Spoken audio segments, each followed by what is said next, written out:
गेले आणि सगळे मग तिथले जे लालू प्रसाद यादव, शरद यादव असेल, मायावती असेल, काँग्रेसचे काही ओबीसीचे लीडर सगळे 100 लोक उभे राहिले, मागणी केली. काँग्रेसचे प्रणब मुखर्जी आले, त्यांनी सांगितलं आम्ही जात गणना करू. ती जात गणना जे सेन्सस कमिशनर जे आहेत, जे 10 वार्षिक जनगणना करतात, त्यांच्याकडून त्यांनी नाही केली. ती केली प्रत्येक राज्याला सांगितलं तुम्ही वेगवेगळी करा.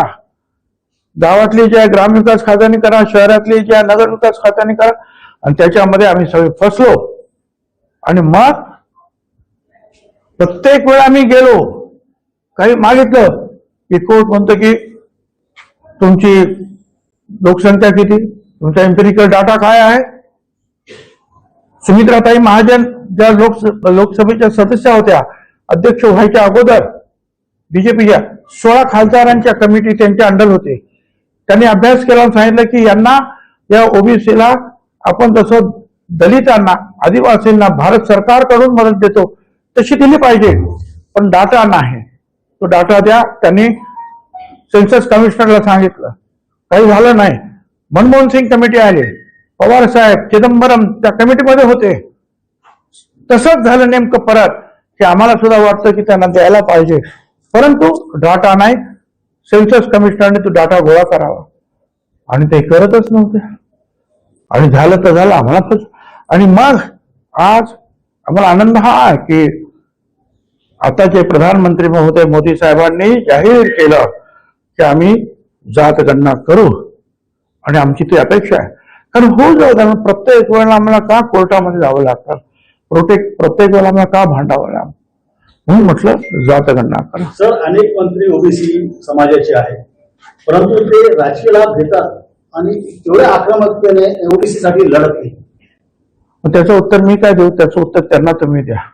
त्यांना विचारा ना ते का लढत नाही. ते लढत नाही याचं कारण मला जे वाटतं मी ते तुम्हाला सांगतो.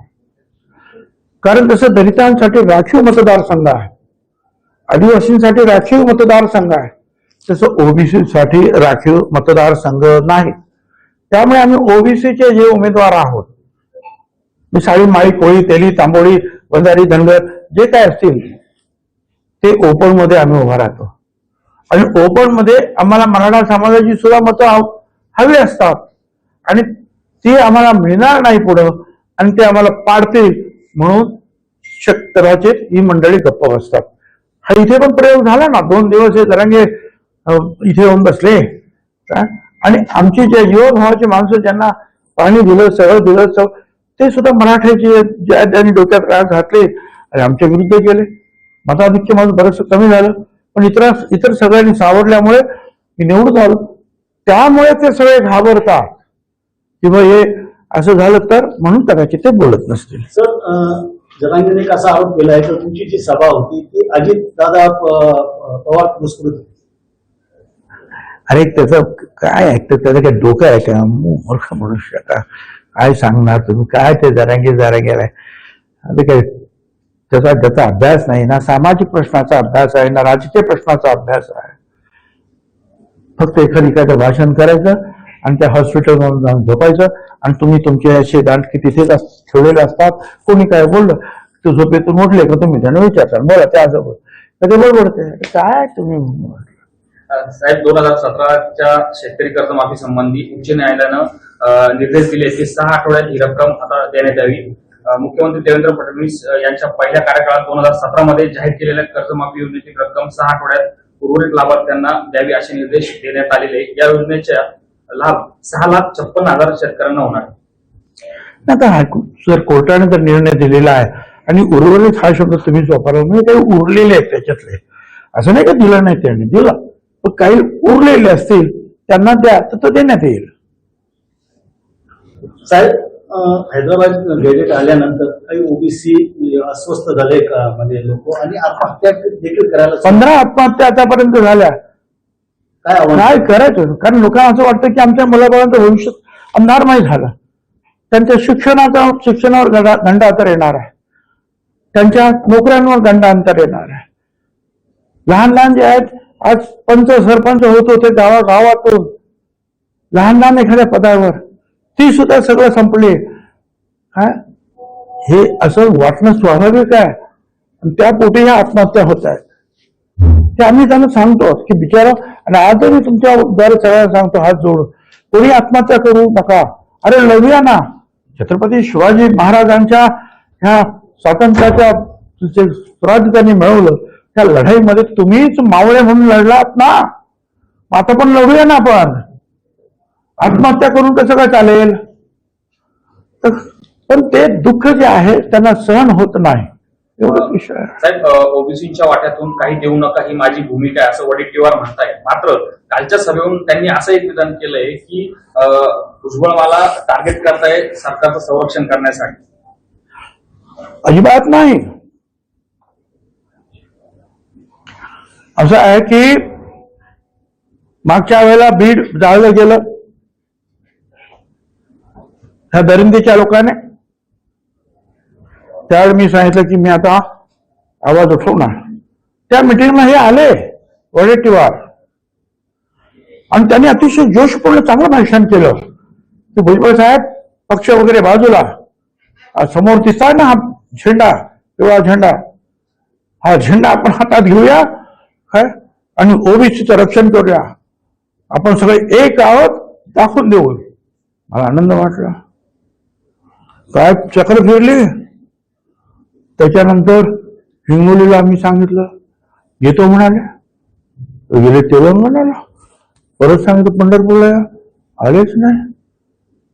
इंदापूरला या, अरे या रे, नाही चाले. नगरला झाले, नाही चाले. का? कुणाचा दबाव होता तुमच्यावर?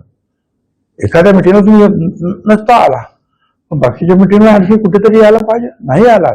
तुमच्यावर दबाव होता, दबाव होता तुमच्यावर. आणि माझं म्हणणं एवढंच आहे की कालचा जो काही तो आपण तो व्हिडिओ सगळीकडे सर्क्युलेट होतोय तो, त्याच्यामध्ये त्या जरांगीच्या शेजारी बसून तुम्ही सांगतात मराठा समाजाला ओबीसी मध्ये आरक्षण मिळालं पाहिजे. अरे तिकडे ते मिळाले. परत अंबडच्या ओबीसी समाजा मिटिंग मध्ये म्हणालात की नाही ओबीसीचं संरक्षण करायचं. परत तुम्ही बॅकफुटवर गेला. परत आता मोर्चा काढता. अरे म्हणजे राजकीय दबावपोटी सगळं चाललंय का तुमचं? इथे हे बोला, तिथे ते बोला, आता तिथे मोर्चा काढा. मग मी म्हणालो की आम्ही राजकारण करत नाही, आम्हाला सुद्धा राजकीय कधीतरी त्रास भोगावा लागतच असेल 35 वर्षामध्ये कुठे ना कुठेतरी. पण आम्ही ओबीसी मध्ये ओबीसीसाठी लढण्याचं सातत्य आम्ही ठेवू. तुम्ही सातत्य ठेवा ना. तुम्ही का धरसोडपणा करतात? हा माझा मुद्दा आहे. आणि मग त्याच्या पाठीमागे आम्हाला राजकारण दिसत आहे. ते राजकारणाला तुम्हीच म्हणालात की राजकारण बाजूला ठेवायचं आणि लढाई. मग का तुम्ही प्रेशर खाली येता? हा आमचा मुद्दा आहे. सोबत त्यांनी असं भाषा केली की आपण कोयत्याची भाषा केली काल अंबडच्या मेळाव्यात. मग काय हे बघा, एक तर आहे जी परिस्थिती दरिंदेच्या तिथे बसल्यामुळे झाली होती. 4 दिवस सगळं तिकडचं दक्षिण मुंबई बंद केली होती. खरं म्हणजे काय, कोर्टाने सांगितल्यानंतर 2 तासात पोलिसांनी साफ केली गोष्ट वेगळी. एक नरमपणा दाखवला पोलिसांनी सुद्धा. आणि परत त्यांना आता कोर्टाने सांगितलं की काढा ताबडतोब हे मराठा कमिटी. खरं म्हणजे त्यांना काही अधिकार नाही. ज्या राज्याच्या दृष्टीने एवढे महत्वाचे निर्णय हे मंत्रिमंडळात चर्चा व्हायला पाहिजे, लोकांकडून मतं मागवायला पाहिजे की काय करायला पाहिजे. अरे तुम्ही ताबडतोब आणून तो GR देता. त्याच्या पायाशी बसून 16 उपोषण आणि मग तो तुम्ही सांगतो हा पात्र शब्द सुद्धा काढून टाका. आणि मग ठीक नाही, तुम्ही इथेच बसा का, तुमच्या लोकांना पाठवा आणि GR बदलून आणा. 1 तासामध्ये बदलून आणता. मुख्यमंत्री त्यावेळेला नागपूरला काय विचारलं त्यांना, काय तुम्ही अभ्यास केला त्याचा, काय विधी न्याय खात्याचे तुम्ही मंत्री होता हे विखे पाटील साहेब. त्यांना कल्पना आहे की आपण प्रत्येक वेळेला पोलिसाची पात्र असेल तर भरती करा. तुम्हाला सुद्धा काय कॅमेरामन तुम्ही पात्र असेल तर नोकरी. पात्र हा शब्द प्रत्येक ठिकाणी आपण डॉक्टर व्हायचं आहे, पात्र आहे तर त्यांना परमिशन. पात्र हा शब्द काढून टाकला 1 तासात. तरी आम्ही म्हटलं जाऊ द्या, हे कदाचित हे त्याला बाहेर काढण्यासाठी दबावापोटी झालं असेल, तेही फार चुकीचं झालं, आम्ही तेही समजलं आणि मग कोर्टात गेलो.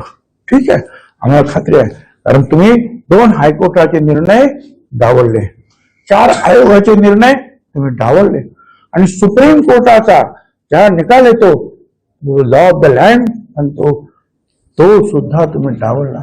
आमची खात्री आहे आम्ही कोर्टात जिंकू. पण हे सगळं करत असताना पुन्हा एकदा या विखे साहेब तिकडे गेले त्या ओबीसीच्या जखमीवर मीठ चोळायला. अरे गेला ना तो, गेला ना तुम्ही त्या ज्या, ठीक आहे ना, मग आता आम्ही तुमच्याशी नाही लढत, आम्ही कोर्टात मागतो ना हिशोब. काय कारण होतं? आणि मग इतर अनेक मोठे नेते विरोधी पक्षातले असं कदाचित त्यांच्या मनात येतं की आम्ही गेलो तर तुम्ही ताबडतोब आमच्यावर बोट दाखवता. आणि मग तुमचे जे मराठा कमिटीचे जे कोण अध्यक्ष आहेत ते का वारंवार तिथे जातात? काय उत्तर करण्यात येणार? यांना जायचं कारणच नाही ना राव. आणि हे झाल्यामुळं अख्ख्या ओबीसी जो भाजपचा डीएनए आहे त्याच्यावर परिणाम नाही होत. एकदा झालं, दोनदा झालं, सातत्यानं काय समजायचं ओबीसी घटकांनी. आणि मग तुम्ही भाजपमध्ये आहात तर भाजपची शक्ती वाढवणार सगळ्यांना बरोबर घेऊन की ओबीसीना दूर करून तुमची शक्ती वाढेल. मला बोलावं लागलं मग हे सगळं. सर, तुम्ही सत्तेत आहात, काल मंचावर पडळकर होते, मुंडे होते, तरी सत्तेत असताना तुम्हाला संघर्ष करावा लागतो, इतके मोठे आंदोलन उभारावे लागतात, सरकार तुमचं ऐकत का? तुम्हाला सुद्धा संघर्ष करावा लागतो तुमच्या धंद्यामध्ये, काही ना काहीतरी निर्माण होतच. तसं इथे सुद्धा काही निर्माण झाला असेल. हा संघर्ष माझ्या पाचवीला आयुष्यभर गुंतलेला आहे. 57-58 वर्ष झाली राजकारणामध्ये. 70 सालात कधी मी नगरसेवक झालो, 85 आमदार महापौर झालो, तेव्हापासून लढतोच आहे ना. तर हा संघर्ष सगळीकडे असतो. कारण एक सामाजिक राजकारण हे वेगळं आहे, पण समाजाचे जेव्हा प्रश्न असतात आणि लहान समाजाची माणसं जेव्हा लढत असतात त्यावेळेला त्यांच्या वाट्याला संघर्ष येतो. छत्रपती शिवाजी महाराजांना सुद्धा त्यावेळेला तुम्ही लहान समाजाचे आहात म्हणून तुमचा राज्याभिषेक करता येणार नाही म्हणून सांगण्यात आलं. त्यावेळेला धर्मपट्टाला यावं लागलं. महात्मा ज्योतिराव फुल्यांना ह्या संघर्षाला तोंड द्यावंच लागलं. छत्रपती शाहू महाराजांना, तो पण किस्सा तुम्हाला माहिती आहे, वेदोक्त आणि पुराणोक्त, त्यांना सुद्धा संघर्ष करावा. आणि बाबासाहेब आंबेडकरांना त्यांना तर वर्गाच्या बाहेर पासून आणि एवढं करून सयाजीराव गायकवाडांनी त्यांना पाठवलं फॉरेनला, तिथून ते आले बॅरिस्टर होऊन. तरी सुद्धा त्यांच्या कचेरीत कामाला लागल्यानंतर तो तिथला एखादा जो शिपाई असायचा तो ती फाईल अशी फेकायचं त्यांच्या अंगावर. शेवटी बाबासाहेबांनी सोडलं, ती नोकरी सोडली आणि जेव्हा संधी मिळाली त्यावेळेला त्या संविधानामध्ये त्या सगळ्यांना न्याय देण्याचा प्रयत्न त्यांनी केला. सरकारकडून तुम्हाला काय अपेक्षा आहे, म्हणजे काय सरकारकडून आम्हाला हीच अपेक्षा आहे. सुप्रीम कोर्टाच्या निर्णयावरून आयोग नेमण्यात आलेले आहेत. त्या आयोगाच्या माध्यमातून तुम्हाला जायला पाहिजे. आयोगाचं काही चुकलं तर सुप्रीम कोर्ट, हायकोर्ट, सुप्रीम कोर्टामध्ये केस जाते. त्या कोर्टाचे न्यायाच्या त्याच्या जजमेंटच्या अधीन राहून तुम्हाला निर्णय घ्यावे लागतात. तुम्ही हे सगळे निर्णय कायद्याने तोडवण्यात आले आणि हे जे काही 2-4 मंडळी त्यावेळेला होती तिथे त्यांनी हे चुकीचे GR जे आहे हे दिले. GR मुळे जात बदलत नाही. GR मुळे हे महत्वाचे जे आहेत हायकोर्टाचे डिसिजन, सुप्रीम कोर्टाचे डिसिजन डावलले जात नाहीत. सर, संजय राऊत सांगतायत की तुम्हाला जे मंत्रिपद मिळालेलं आहे तर ते अजित पवारांमुळे नाही तर मोदीमुळे मिळाल्याचं ते सांगतात. ते कोणा पण मुळे मिळतात ना. काय एकदा म्हणा उद्धव ठाकरेमुळे मिळेल, बस. आता आणखी काय तुमच्यामुळे नाही मिळाले एवढं मात्र नक्की. साहेब, अनिल कुमार पवार जे वसई विरार महापालिकेचे माजी आयुक्त होते त्यांना ईडीला मोठा दणका मिळालाय, कारण की सुप्रीम कोर्टाने तपास यंत्रणेला त्याबाबत आता फटकारलाय. ठीक आहे ना, म्हणून मी सांगतो, ज्या वेळेला एखादी यंत्रणा थोडीशी चुकीचं काम करते त्यावेळेला एकच हे असतं आपल्याला, कोर्टाने सांगितलं त्याचे काहीतरी प्रॉब्लेम झालेच असतील ना, म्हणून आम्ही सुद्धा कोर्टात जातो ना. आपण कोर्टात का जातो? जे संविधानामध्ये निर्माण झालं, कायदा बनवून आले जे आहे पार्लमेंट, त्याच्यावर निर्णय जे कारवाई करणार प्रशासन, दुसरा काम, आणि तिकडे काही चुकीचं काही झालं तर न्यायालय. धनंजय मुंडेंनी माझ्या बहिणीवर बलात्कार केला, मी पुरावे घेऊन जरांगे पाटलांकडे गेले, असं प्रोग्राम मुंडेंनी खळबळजनक केलं. मला ओबीसी मध्ये लढणाऱ्या लोकांना छगन भुजबळचं काय झालं, त्यांना काही कर्तव्य नाही, हलके काय बाकी काही कर्तव्य. धनंजय मुंडेचं काय झालं, काही आम्हाला कर्तव्य नाही, कोणाचं काही काय, आम्हाला फक्त ओबीसी साठी लढणारा जो आहे तेवढाच पुरता आमचा विषय आहे, आणि तिथं आम्ही एक होऊन ताकदीनं लढणार. बाकीचं प्रत्येकाचं आपापल्या वैयक्तिक जीवनामध्ये जे प्रॉब्लेम्स आहेत ते सोडवतात. ते माझ्या पण जीवनात अनेक प्रॉब्लेम असतात. या वेळेला आनंदाचा शिदा नाही आणि अतिवृष्टीमुळे शेतकरी उद्ध्वस्त झालेला आहे. काय दिलासा आहे म्हणजे दिवाळी काळी आता 32,000 कोटी रुपये दिवाळी पूर्वी वाटण्यात येणार आहे. ह्याच शेतकऱ्यांमध्ये उद्ध्वस्त झालेले आहेत. तरी त्याचबरोबर लाडकी बहीण योजनेतून 45,000 कोटी, आता तो सुद्धा हप्ता प्रत्येक गरीब, त्या गरीब भगिनींच्या घरात 3,000 रुपये कमीत कमी गेलेले आहेत. आता आनंदाचा शिदा असतो हीच मंडळी घेतात, बरोबर ना. मग त्यांना 3,000 रुपये आता दिले आहेत, तर शेतकऱ्यांच्या माध्यमातून सुद्धा दिलेत. आता थोडीशी परिस्थिती सुधारली की पुढच्या वर्षी बघू ना पुढच्या वर्षी. साहेब, कालच्या मेळाव्यात आपण असं विधान केलं की आपण त्यांचं टार्गेट ओबीसी नाही, देवेंद्र फडणवीस आहेत, हे लक्षात ठेवा. आपण निदर्शनास आणून दिलं आणि भाजप नेत्यांना देखील आपण सतर्क केलं. देवेंद्र फडणवीस नागपूरला असताना GR काढला गेल्याचा दावा आपण केला. हे तर खरंच आहे ना. तुम्ही आणि खरं आहे की ओबीसीने फार मोठ्या प्रमाणात मतदान केल्यामुळं महायुती अतिशय जोमान पुढे आहे. त्याच्यात बीजेपीचं तर त्यांनी सांगितलं की आमचा DNA ओबीसी आहे. सर आता मला तुम्ही सांगा, तुम्ही अशा रीतीनं ज्या पद्धतीनं हे GR काढले गेले आणि आम्ही शांतपणे कोर्टात लढतो आहोत, अशा वेळेला परत परत विखे पाटलांनी तिथे जाऊन ओबीसीला नाराज करणं म्हणजे ओबीसी काय मनात म्हणतील, आणि उद्या त्याचा परिणाम या येणाऱ्या निवडणुकांवर झाला तर काय होईल? देवेंद्रजी, तुम्ही आपलं मताधिक्य राखण्यामध्ये कमी पडलात, त्यांच्या खुर्चीला लोक होणार. काय चुकलं माझं? कारण ते जे पूर्वीची ताकद जर कायम ठेवायची असेल बीजेपीला, काम माहितीला, तर पुन्हा सगळ्यांनाच बरोबर घेऊन वाट काढावी लागेल ना. अशी जखमेवर मीठ चोळण्याचं काम कोणी करता कामा नये, हे मला म्हणायचं आहे. सर शेवटचा प्रश्न नायवडे आज सांगतायत की भुजबळांनी व्हिडिओ दाखवायला नको पाहिजे होता. नायवडे आज सांगतायत की भुजबळांनी व्हिडिओ जो तर तो दाखवायला नको पाहिजे होता, तर टीव्हीवर चर्चा करायला. कोणता आहे वडे पण मला काही माहिती नाही. सर शेवटचा प्रश्न, हा जो संघर्ष सुरू आहे मराठा वर्सेस ओबीसी, याचा फटका आगामी निवडणुकीमध्ये महापालिका, झेडपी किंवा इतर बसल नाराज झालेला वर्ग सरकारच्या विरोधात जाईल असं वाटतंय? आतापर्यंत ज्या घडामोडी होत आहेत त्यावरून काय होईल याचा अभ्यास तुम्ही करा, पण अजूनही सुधारणेला वाव आहे. एखादी माणसं जखमी झालेली आहेत, त्यांच्या जखमीवर फुंकर घालायला पाहिजे, थोडंच मला म्हणायचं. सर, हिंदी में 2 सवाल है खाली. गुजरात में 12 मंत्रियों ने इस्तीफे दिए, क्या कहना चाहिए?